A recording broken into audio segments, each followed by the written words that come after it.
여호와는 나의 목자시니 내가 부족함이 없으리로다. 시편 23편의 다윗의 고백이었는데, 오늘 이 찬양의 가사처럼 선한 목자 되시는 그 하나님께서 여러분의 삶을 항상 인도해 주시기를 간절히 축원드립니다. 오늘도 거룩한 주일을 맞이했는데 우리 앞뒤에 있는 분들, 또 사랑하는 얼굴들인데 함께 이렇게 인사하겠습니다. 사랑하고 축복합니다. 여러분들, 오늘은 광복 좀 80주년을 맞이해서 이 광복절 감사주일 예배로 좀 드리게 되는데, 20세기 중엽입니다. 20세기 중엽에 인류 역사상 가장 처절한 이 고난을 당한 두 민족이 있습니다. 바로 동쪽에서는 우리 한민족이고 서쪽에는 유대 민족이 되어지게 되는데, 동쪽에서는 이 일본 이 제국주의의 그 핍박으로 우리의 조국이 짓밟히게 됩니다. 그리고 서쪽에서는 히틀러 나치 정권에 의해서 유대인들이 600만 명 이상이 학살당하는 홀로코스트가 일어나게 되죠. 1941년 일본이 2차 세계대전에 참여하게 되면서 이 태평양 전쟁이라고 불려지는 전쟁이 일어나게 되는데, 일본은 전범 국가입니다. 우리가 그걸 잊지 말아야 되는데, 이들이 우리가 잘 알고 있는 공식 그 법률 용어가 일본군 위안부 피해자라고 이야기하는데, 우리 대한의 딸들이 무려, 이게 통계가 약간 서로 다르긴 하는데, 약 10만에서 16만 명이 나라 잃은 서름 때문에 아픔을 당하게 됩니다. 우리 순천에도 호수공원 가보게 되면 그 동상이 또 하나 세워지면서 우리가 그걸 기억해야 될 필요가 있죠. 전쟁과 착취, 그리고 강제 노역과 학살로 인해서, 여러분들, 우리가 그 유대인 민족 못지않게 이게 통계로 지금 나와 있지 않아서 그런데, 그 당시 하여간 우리 일제, 그러니까 이 강점기에 수백만 명이 죽음과 고난을 겪게 되게 됩니다.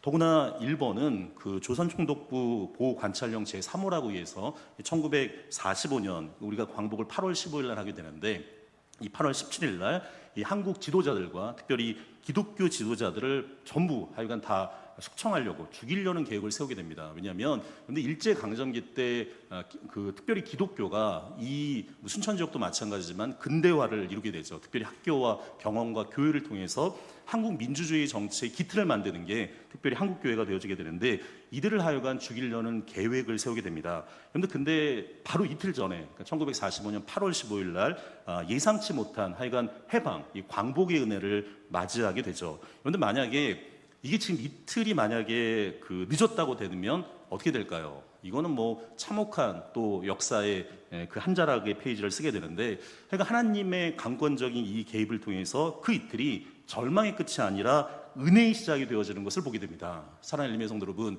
우리가 배울 게 있는 거죠. 인간의 절망은 또 다른 하나님의 소망의 시작이 될 수가 있어요. 오늘 특별히 하나님의 전에 마음의 근심과 고통과 절망이 있는 분들, 다시금 하나님의 소망으로 일어나는 믿음의 백성들이 되기를 간절히 축원드립니다. 오늘 특별히 광복절 감사주일 날 우리가 오늘 신명기 말씀을 통해서 한 3가지 정도를 좀 같이 묵상하면 좋겠는데, 첫 번째는 오늘 신명기 말씀 보면 광야의 고난을 기억하라고 이야기를 해요. 오늘 신명기 말씀 8장 2절에 있는 말씀 같이 한 목소리 읽겠습니다. 내 하나님 여호와께서 이 40년 동안에 내게 광야길을 걷게 하신 것을 기억하라. 이는 너를 낮추시며 너를 시험하사 내 마음이 어떠한지 그 명령을 지키는지 지키지 않는지 알려 하심이라.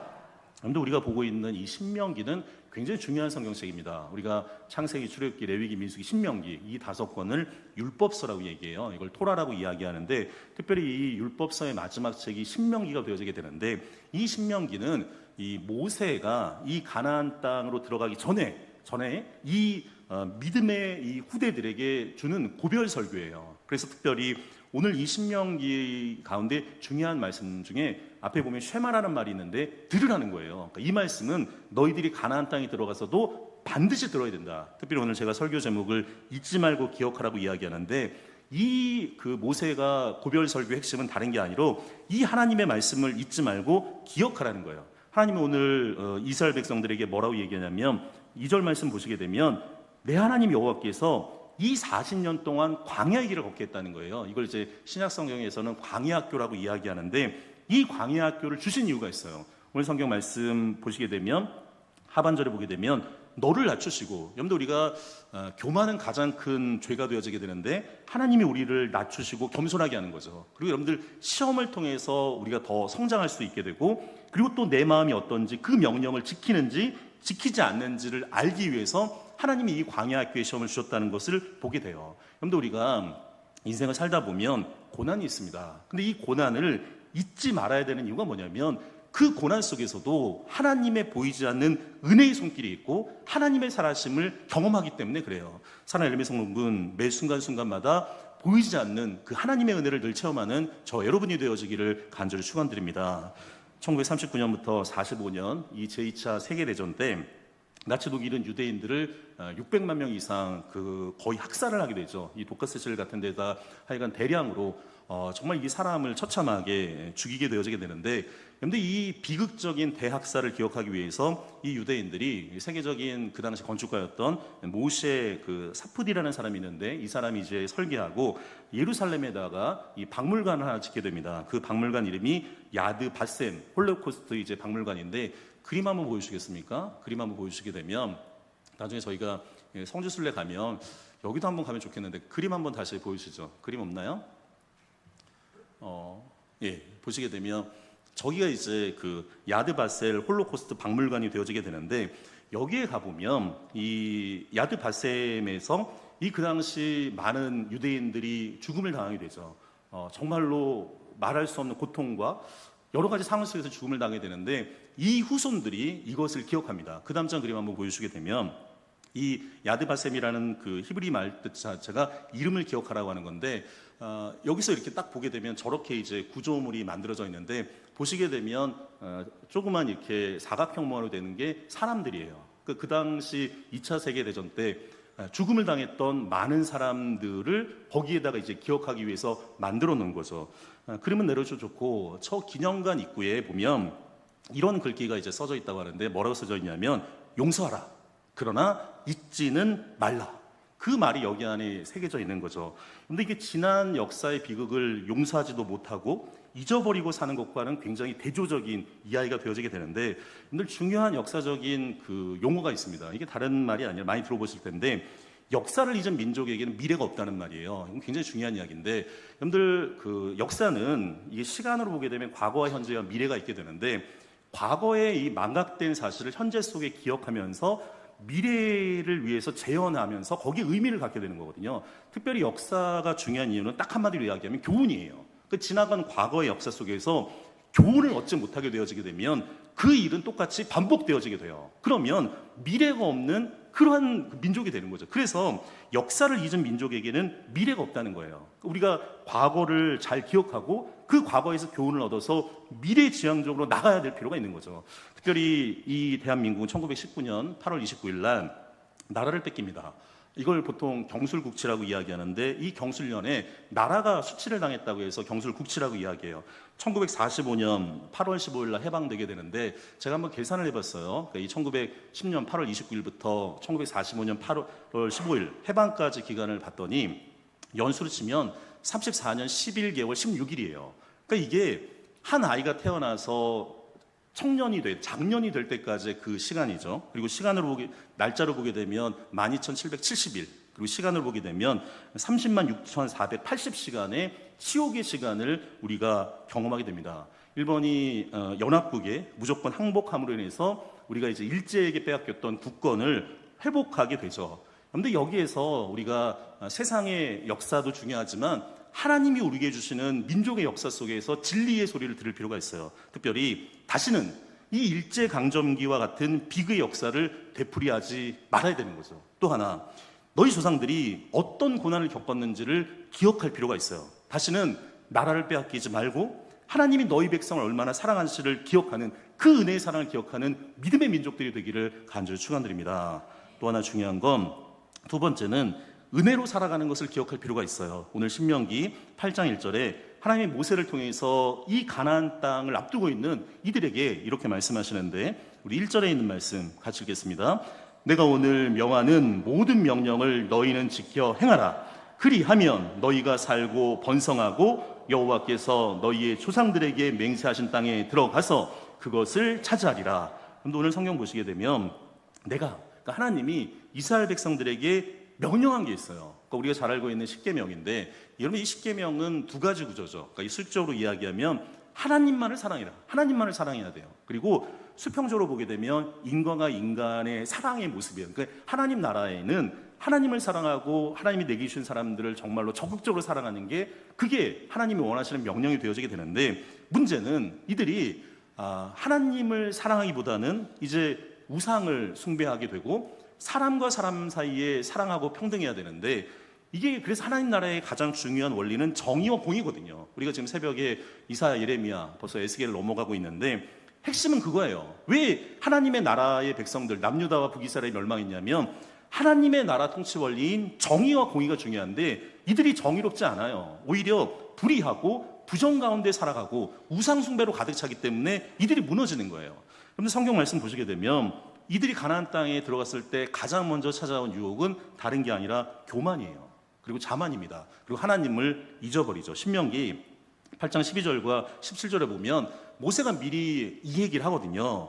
너희가 배불리 먹고 그리고 좋은 집을 짓고 거주할 거다. 그런데 중요한 건 너희들이 그 마음에 이르기를, 야, 이게 하나님의 은혜인데도 불구하고 내 능력과 내 손의 힘으로 이 재물을 얻었다 할까 하노라라고 이야기해요.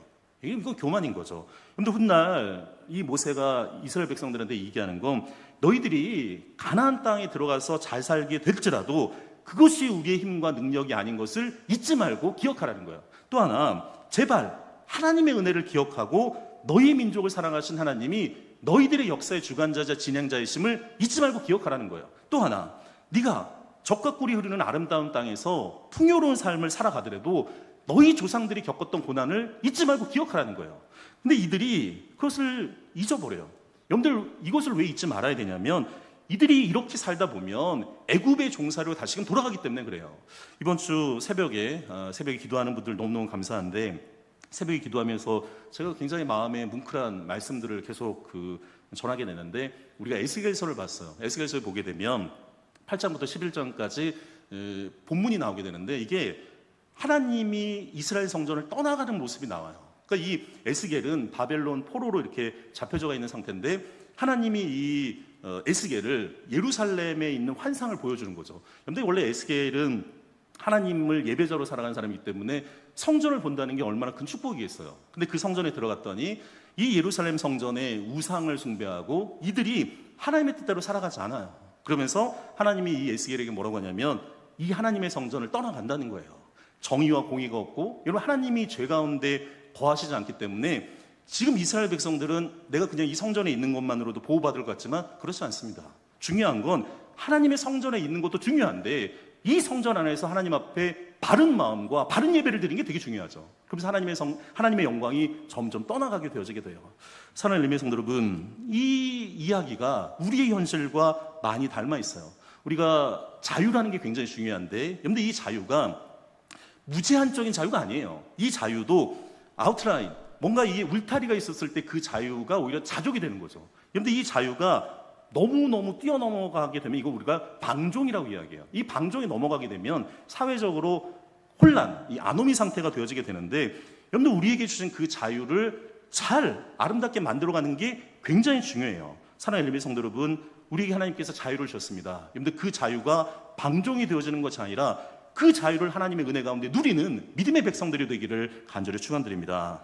또 하나, 세 번째는, 여러분들, 이 고난 속에서, 특별히 광복이 있기까지 이 고난 속에서 피어난 신앙의 여러 사람들의 꽃이 있다는 걸 우리가 기억할 필요가 있는데, 그림을 한번 좀 보여주시면 좋겠는데, 그림 보여주시면 저분은 여러분 잘 아실 겁니다. 모르는 분은 없을 거예요. 대한민국 사람은 다 알 텐데, 유관순 순국열사죠. 제가 이게 서대문 영문소에 갔을 때 그분 영정사진이 있어서 찍은 건데, 이 나이가 우리 지금 오늘 장학금 받는 친구들 나이예요. 17살 정도, 고등학교 1학년 정도가 되는데, 그 다음 장 그림 하나 보여주시면 좋겠는데, 이 유관순을 배경으로 만든 영화가 있습니다.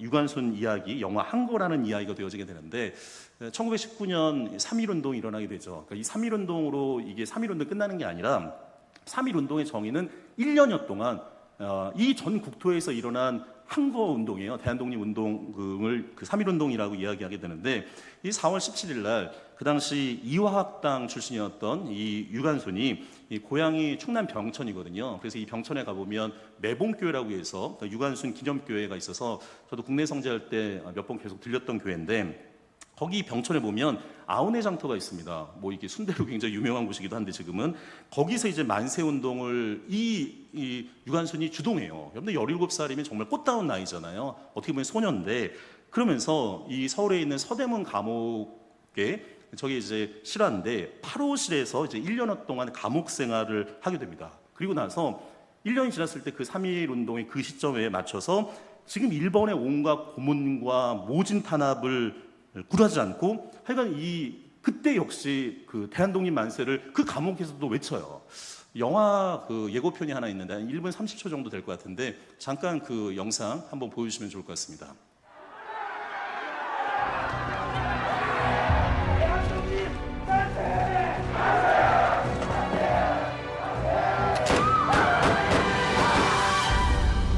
週刊番号371番入室 조년 알지? 국가독립이 무엇이 중요하다고 만세 누가 시켜서 했습니까?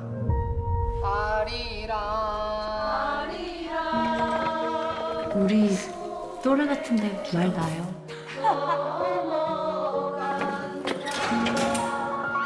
お前が修道したのか 시킨 사람은 있다. 다 너 일본 때문이다.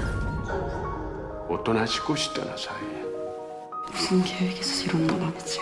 저기요, 만세 1주년인데 빨래나 하고 있을 순 없잖아요. 自ら囚人だということを共有しております 오늘이 몇 월 며칠이냐?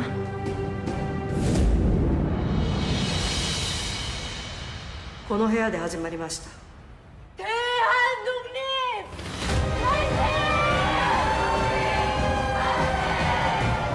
감옥에서 만세를 불러 감옥에서 최후의 1위까지, 최후의 일가까지 떳떳하게 외쳐라. 왜 그렇게까지 하는 거요?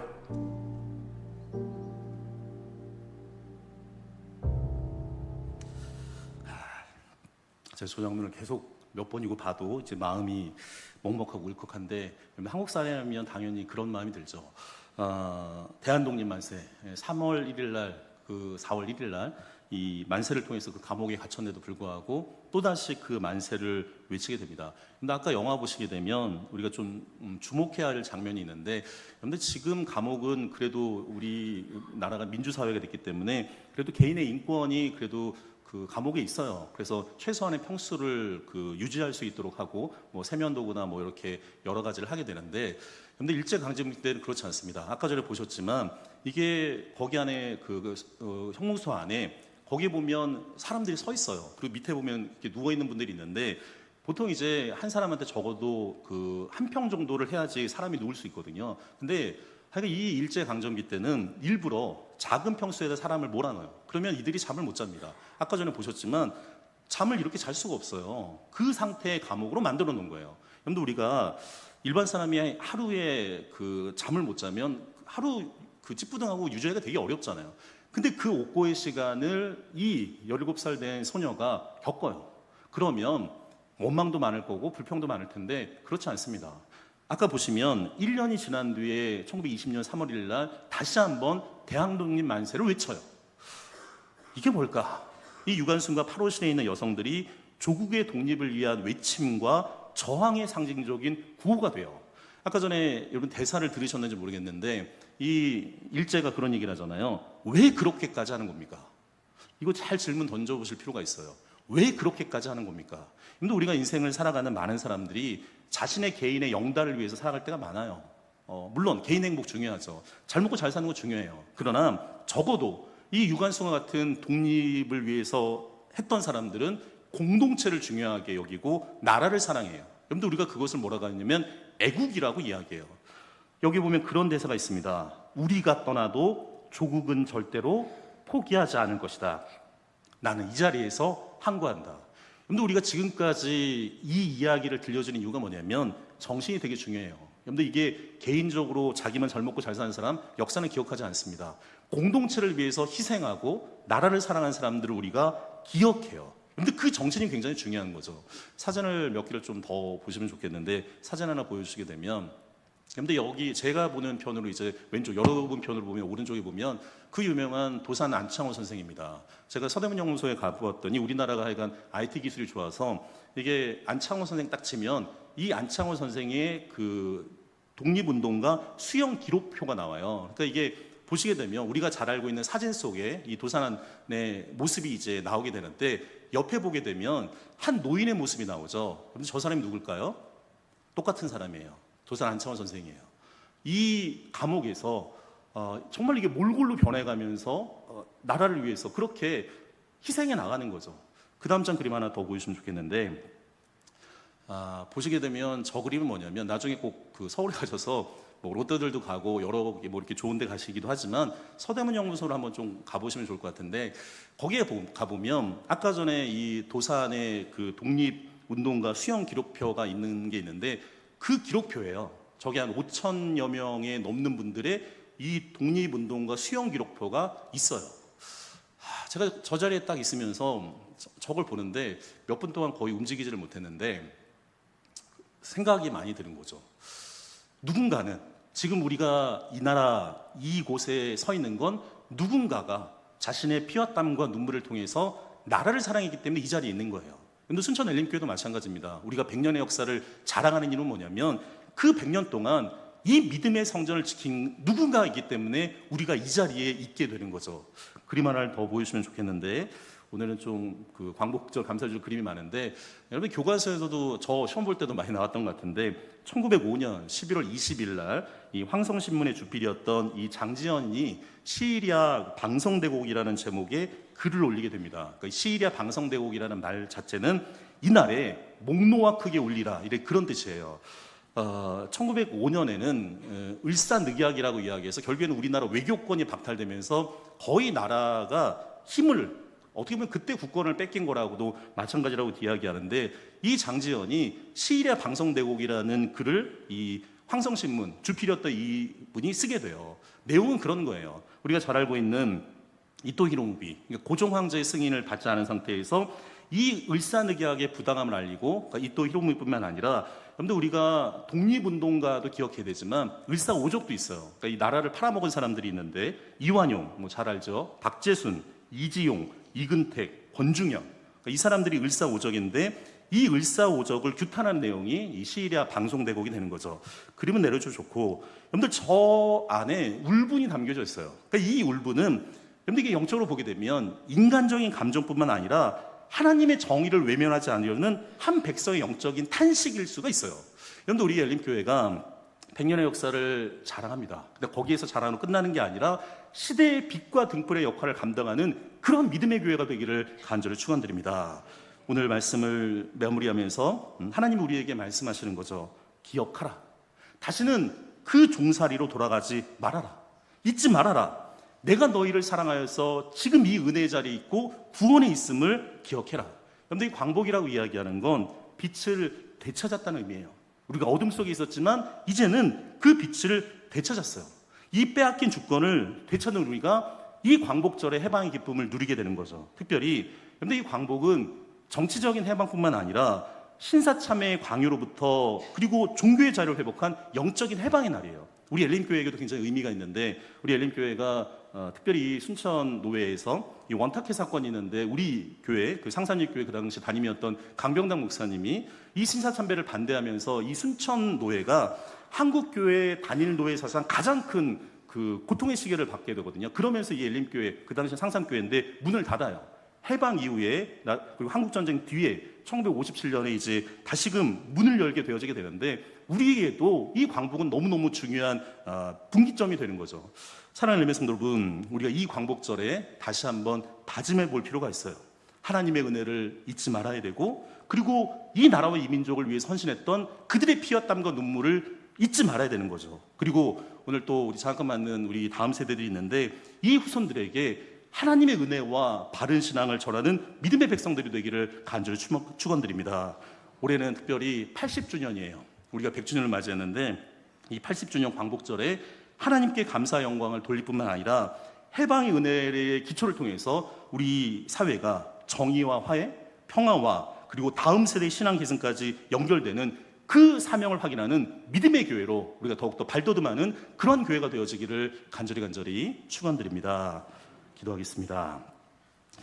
사랑하는 하나님, 우리 민족이 고난의 길에서도 하나님의 은혜를 체험하게 하시고 광복의 기쁨을 누리게 하심에 감사를 드립니다.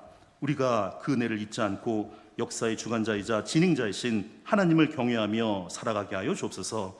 고난을 통해 단련된 믿음으로 다음 세대에게도 믿음의 유산을 물려주는 민족이 되게 하여 주옵소서. 예수 그리스도 이름으로 기도드리옵나이다. 아멘. 이젠 우리 주 예수 그리스도의 은혜와 하나님의 그 크신 사랑하심과 성령 하나님의 위로 교통하심이 광복의 은혜를 잊지 않고 하나님을 기억하며 살기를 결단하는 우리 엘림의 모든 성도들 위해 이제부터 영원토록 함께 있기를 간절히 축원드리옵나이다. 아멘.